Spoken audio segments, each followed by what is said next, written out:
I'm Brianna with IdeateTV, and I am here with Lisa Pahl, the creator of the Death Deck.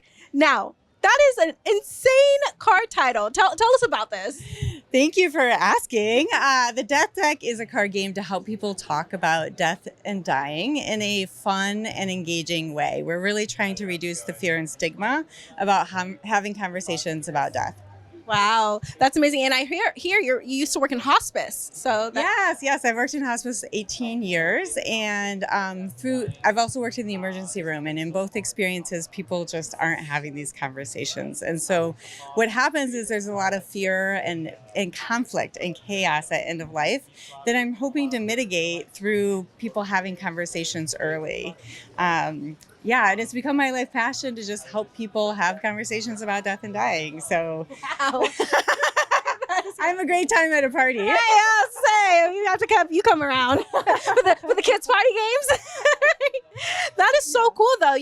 Interesting concept. My mom, she actually works in hospice too, so I've heard of just the difficulties that come with it, and families not being prepared or not really knowing signs of it, and how that can cause, like you said, a lot of chaos. So such a cool concept. Exactly. Well, we have an end of life deck that's specifically for people who are approaching end of life. So this is the tool that I use as a hospice social worker to talk to my patients about their end of life preferences.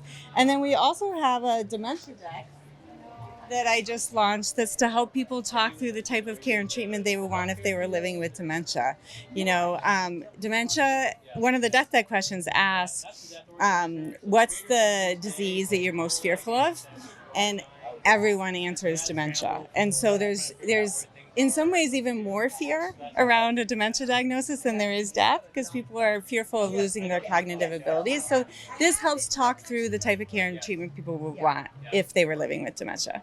Wow. So we're helping make hard conversations easier. Yeah, I'm just going to say, I'm like, that's amazing. It's just such a unique concept. I feel like this should be in every hospital, hospice care center, nursing home, everywhere. That's so cool. I think every family, I can't tell you how much it helps, especially in grief later, when there's been some preparing ahead of time. It really impacts people for the rest of their life if they've talked about these topics. Wow. And how do you play this game? What do you do with this game?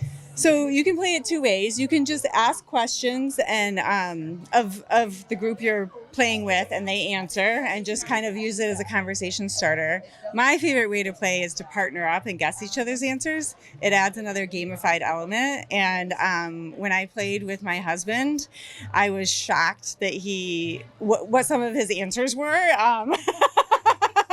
And so it really helps kind of guessing someone else's answer even makes it easier to have these conversations, because you're thinking about trying to win the game.